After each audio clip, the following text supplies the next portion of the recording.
توجہ کرو, بالکل بے چینی ختم کریں بھائی. ایک منٹ اللہ تینوں برکت عطا فرمائے. تو بار بار جدو سجے کھبے ویکھدے پے میرے کو تقریر نہیں ہوندی پئی. تھوڑی جا مہربانی کرو یار, آپ ہی آ جان گے جن آنا ہویا. ہاں میں تھوڑا جا پریشان ہوں پیا, تو میں پوری صلاح بنائی بیٹھا تقریر سناؤن دی نا جی. آج کل تو یقین کریں میرے لیے پرابلم یہ بھی ہے, تھوڑا جا سمجھاؤ کلپ کٹ کے مولوی صاحب نے فلانے نو ایداں کہتا ہے, او اسی پریشان بھی یار اتنے سمجھانا بھی ساڈے واسطے عذاب ہے نا. تے مہربانی کرو میرے حال دے اتنے یار, ایویں سجے کھبے ویکھی جاندے ہو, تقریر گول پہ کر دے ہو. سبحان اللہ فرماؤ پیار دے نال. بات یہ عرض کر رہا ہوں کہ نبی پاک صلی اللہ علیہ وآلہ وسلم آپ نے بیٹی کو مقام اور عزت دی. آج کل کی بیٹیوں سے میں گزارش کروں گا کہ آپ کو بھی شریعت کی باغی نہیں ہونا. آپ کو ہمیشہ نبی پاک کی سنت پر عمل کرنا چاہیے اور دین کے مطابق آپ کو زندگی بسر کرنی چاہیے, چونکہ جتنی عزت اور رسپیکٹ آپ کو نبی دے کے گئے ہیں آپ کو زمانے میں کوئی نہیں دے سکتا. تمہیں تو زندہ دفن کیا جاتا تھا, لیکن آج تم اپنے باپ کی آنکھوں کا نور بن کے گھر میں رہتی ہو, تو یہ صدقہ ہے ولادت مصطفیٰ کا. اگر میرے حضور نہ آتے تو تمہیں کوئی نہ پوچھتا. لیکن آج باغی مت بنو, آج دین کی باغی مت بنو, حضور کی باغی مت بنو. اور پھر جب یہ بغاوت پہ اترتی ہیں تو کبھی ان کی لاش کسی نہر سے ملتی ہے, کبھی گند کے ڈھیر سے ملتی ہے. اور آپ نے دیکھا ہوگا کئی ٹک ٹاکریں بن جاتی ہیں, شرم و حیا کی چادر بھی اتاری, جسم کی چادر بھی اتاری. اور پھر دیکھو حمیرہ اصغر نامی عورت ہے, کراچی میں 6 مہینے مری پڑی رہی, گل گئی سڑ گئی, پوچھنے والا کوئی نہیں. اور پھر کئی لبرل انٹیاں آ گئیاں جو کہتی تھی ہمارا معاشرہ کتنا بیس ہو گیا, انہوں کسی نے پوچھے ہی نہیں. تو میں نے کہا انہوں تو اللہ تعالیٰ نے ماں دیتے سن, پیو دیتے سن, بھیناں دتیاں, بھرا دتیاں, ایک کھجڑ ہون کلی لیڑ کی گئی سی, انہیں کیوں سارے چھڈے سن.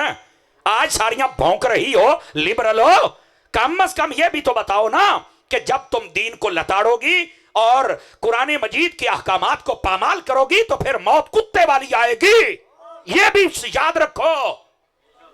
اور یہ اوکھی باتیں ہیں, کئیوں سے سننا بہت مشکل ہو جاتا, نہیں مولوی صاحب ایداں نہیں ایداں گا, چپ کر کے بہ, سانو بتھیرا پتہ سڑے تے بہ کے اسی کی آکھنا ہے. شرم اور حیا نہیں آتی ہے, اس لیے ان عورتوں کو کبھی باغی نہیں ہونا چاہیے, ورنہ وہ وقت آ سکتا ہے کہ تمہارا باپ تمہیں اپنے ہاتھوں سے مار ڈالے گا.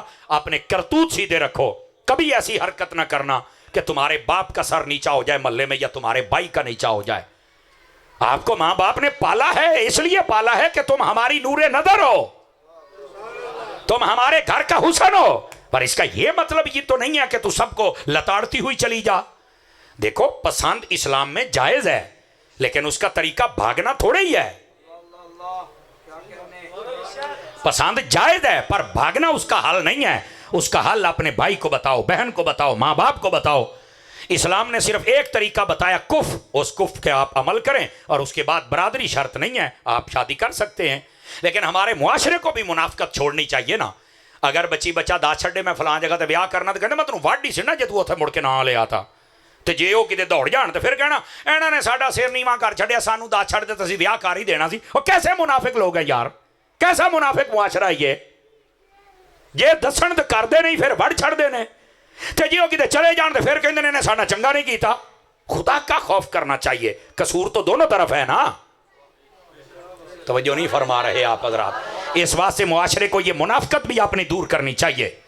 اور اس دور میں یہ بڑا نازک دور چل رہا ہے, فتنوں کا دور ہم نے سنا تھا, پر یقین کریے تو ہر گھنٹے تو بعد ایک نواں فتنہ ہوندا پیا ہے. اللہ ہمیں سمجھنے کی توفیق عطا فرما دے. لیکن بہرحال وہی عورتیں ہمیشہ عزت میں رہتی ہیں جو اپنے ماں باپ کی عزت کی پگڑی کو اونچا رکھتی ہیں. یہ میری بات یاد رکھ لیں, ہماری بہن بیٹیاں جتنی سن رہی ہیں اپنے فیصلے خود نہ کریں, تمہیں نہیں پتا. یہ بظاہر وہ جیسے کہتے ہیں نا, ظاہری طور پر کچھ نظر آ گیا تو ایسا ہر قدم مت اٹھائیے جس کے ساتھ بعد میں تمہیں کوئی دفن کرنے والا بھی نہ ہو. خدا کا خوف کرنا چاہیے. تو نبی پاک کی آمد کے صدقے میں بیٹی کو عزت ملی, بیویوں کو کوئی نہیں پوچھتا تھا. نبی پاک نے فرمایا میں حسن اخلاق کے اعتبار سے بھی بہتر ہوں, اور اپنی بیویوں کے ساتھ حسن اخلاق کے اعتبار سے بھی میں تم سب سے بہتر ہوں. یہ میرے نبی نے فرمایا. چونکہ معاشرے میں نا بیوی کو نوکرانی اور بیوی کو وہ فرض سمجھا جاتا تھا کہ انہوں ذلیل کر لو جنہ کرنا ہے. حالانکہ علماء نے ایک بڑی پیاری بات لکھی کہ یہ جو عورت ہے نا, اس کو مرد کی بائیں پسلی سے پیدا کیا گیا ہے, نہ پیروں سے اور نہ سر سے, پسلی سے. توجہ ہے سب حضرات کی؟ تو پیروں سے کیوں نہیں پیدا کیا؟